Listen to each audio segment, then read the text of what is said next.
नमस्कार दोस्तों, कैसे हैं आप सभी? उम्मीद करती हूँ सभी अच्छे होंगे। दोस्तों, आज फिर एक नई कहानी लेके आई हूँ। कहानी बहुत इंटरेस्टिंग है, सुनिएगा ज़रूर। कहानी पसंद आए तो प्लीज़ चैनल को सब्सक्राइब करें, वीडियो को लाइक, शेयर करें, कमेंट करें। तो चलिए कहानी शुरू करती हूँ। एक गांव में राघव नाम का एक किसान रहता था। उनकी कोई औलाद नहीं थी। राघव के परिवार में सिर्फ राघव और उसकी पत्नी ही थी। वह खेतों में काम करके जो कुछ भी कमा लेता उसी में उसका गुजर बसर हो जाता था। पति पत्नी को किसी भी तरह की कोई चिंता नहीं थी। जरूरत की चिंता होती भी तो क्यों होती, उसके घर की जितनी भी जरूरत थी वह राघव की आमदनी में पूरी हो जाती थी। दोनों का जीवन ठीक ठाक गुजर रहा था। एक दिन की बात है, किसी काम की वजह से राघव नगर में गया और वहां पर उसने एक आदमी को देखा जिसकी बड़ी ही शानदार हवेली थी और वह बहुत कीमती कपड़े पहनता था। जब भी वह आदमी शहर में निकलता तो लोग खड़े होकर उसे सलाम करते थे। इस आदमी को देखकर राघव के दिल में भी एक इच्छा उत्पन्न हुई और वह इच्छा थी कि वह भी इस अमीर आदमी की तरह से ठाट बाट वाला जीवन बिताना चाहता था। वह भी चाहता था कि वह भी एक शानदार घर में रहे, कीमती कपड़े पहने और इस अमीर आदमी की तरह से ही लोग उसकी भी इज्जत करें। कुछ दिनों तक तो राघव ने अपनी इस इच्छा को मन में ही रखा। उसने अपनी इच्छा के बारे में किसी से कोई बात नहीं की। परंतु एक शाम को उसने अपनी इच्छा अपनी पत्नी को बताते हुए कहा, भाग्यवान मैं नगर में रहने वाले उस सेठ की तरह से अमीर बनना चाहता हूँ और बड़े ही ठाट बाट से जिंदगी गुजारना चाहता हूँ। जब राघव की पत्नी ने यह बात सुनी तो कुछ पलों के लिए वह सोचने लगी। असल में राघव की पत्नी ने भी अपनी सारी जिंदगी गरीबी में ही गुजार दी थी। इस गरीबी की हालत में भी वह अपने पति का पूरा साथ देती थी। जब उसने अपने पति के मुंह से धनवान बन जाने की इच्छा सुनी तो वह कुछ हैरान हो गई।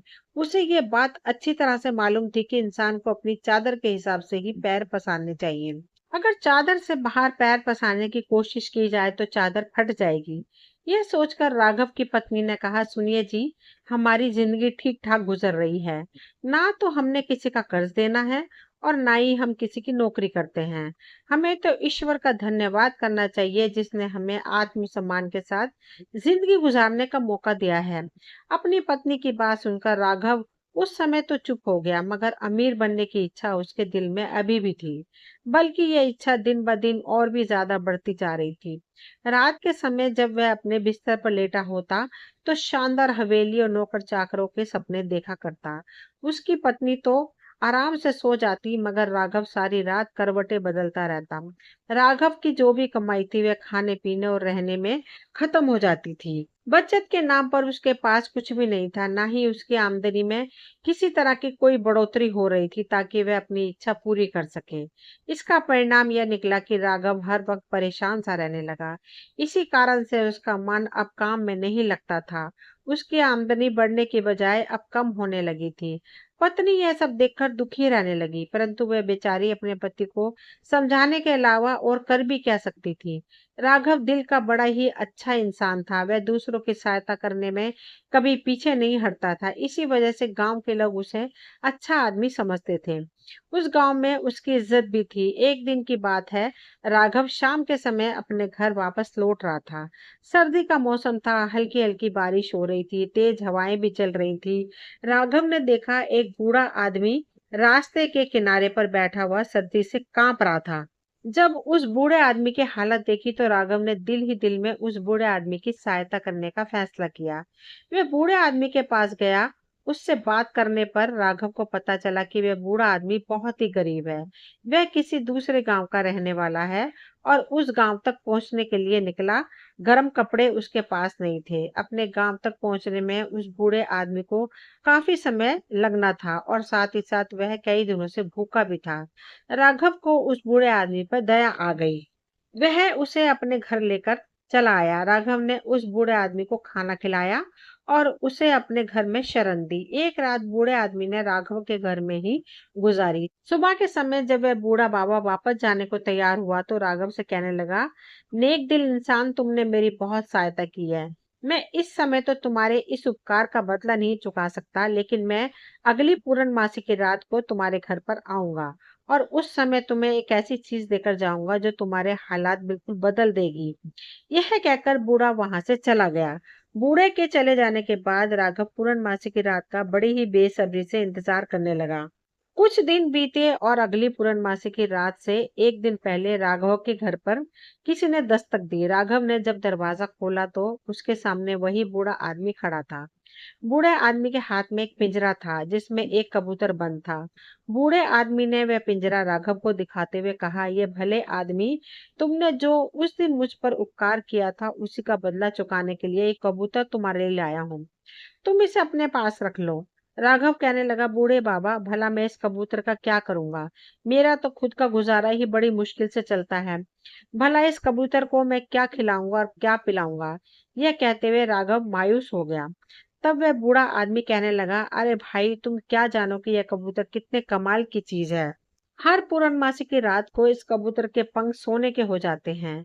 जब वह इसके सोने के पंख हो जाएं, तुम इसके कुछ पंख निकाल लेना और फिर इस कबूतर को पिंजरे से निकालकर आजाद कर देना। जब तुम उन पंखों को बाजार में बेचोगे तो तुम बेशुमार दौलत के मालिक बन जाओगे। परंतु एक शर्त है कि तुम्हें पूर्णमासी की रात को आधी रात तक जागते रहना होगा। अगर तुम सो गए तो फिर इस कबूतर का कोई फायदा नहीं है। इसके पंख सोने में बदलेंगे। कबूतर की यह खूबी सुनकर राघव मन ही मन सोचने लगा कि यह कबूतर अवश्य ही मेरे सपनों को पूरा कर सकता है। यह सोचकर उसने तुरंत पिंजरा लेने के लिए हाथ बढ़ा दिया। उसने बूढ़े बाबा का बहुत धन्यवाद किया। अगले ही पल वह बूढ़ा आदमी वहां से चला गया, मगर जाते जाते वह यह कहकर गया, खबरदार, यह बात किसी को मालूम न पड़े। बूढ़े आदमी की इस बात को राघव ने गांठ बांध ली और बहुत ही खुशी खुशी वह कबूतर का पिंजरा लेकर अपने घर के अंदर आ गया। हालांकि बूढ़े बाबा ने राघव की यह बात किसी और को बताने से मना किया था, लेकिन राघव की पत्नी के बार बार पूछने पर राघव ने उसे सारी घटना विस्तार पूर्वक बता दी। साथ ही राघव ने अपनी पत्नी से यह भी वचन लिया कि वह यह बात किसी अन्य आदमी को नहीं बताएगी। इसके बाद जब रात हुई, दोनों उस पिंजरे के पास बैठ गए और दोनों आधी रात होने का इंतजार करने लगे। मगर जब आधी रात होने में कुछ ही समय बचा था, तो दोनों पति पत्नी को नींद आ गई और वो सो गए। जब दोनों की नींद खुली तो तब सुबह हो चुकी थी। दोनों पति पत्नी एक दूसरे पर ताने मारने लगे, मगर अब क्या हो सकता था। उन्होंने कबूतर को दाना खिलाया और अपने अपने कामों में लग गए। कुछ दिन इसी तरह बीते, फिर एक बार फिर से पूर्णमासी की रात आ गई और राघव की पत्नी ने इस बार यह पक्का इरादा कर लिया था कि वे आज की रात सुबह तक जागते रहेंगे। मगर ऐसा ना हो सका। आधी रात होने से कुछ देर पहले ही दोनों को फिर से नींद आ गई। अगली पूर्णमासी की रात भी इस तरह से बीत गई। अब राघव ने अपनी पत्नी से कहा, कोई बात नहीं, कबूतर तो हमारे घर में ही है, ये जाएगा कहाँ? एक ना एक रात तो ऐसी आएगी जब हम दोनों जागते रहेंगे। राघव की पत्नी वैसे तो बहुत ही अक्लमंद और समझदार थी, लेकिन उसमें एक कमजोरी थी, वह किसी बात को ज्यादा दिन तक छुपाकर नहीं रख सकती थी।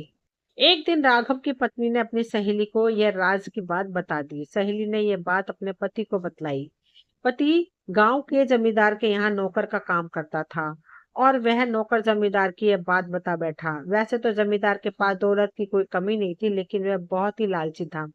वह सोचने लगा कि अगर यह कबूतर मुझे मिल जाए तो मेरे वारे न्यारे हो जाएंगे।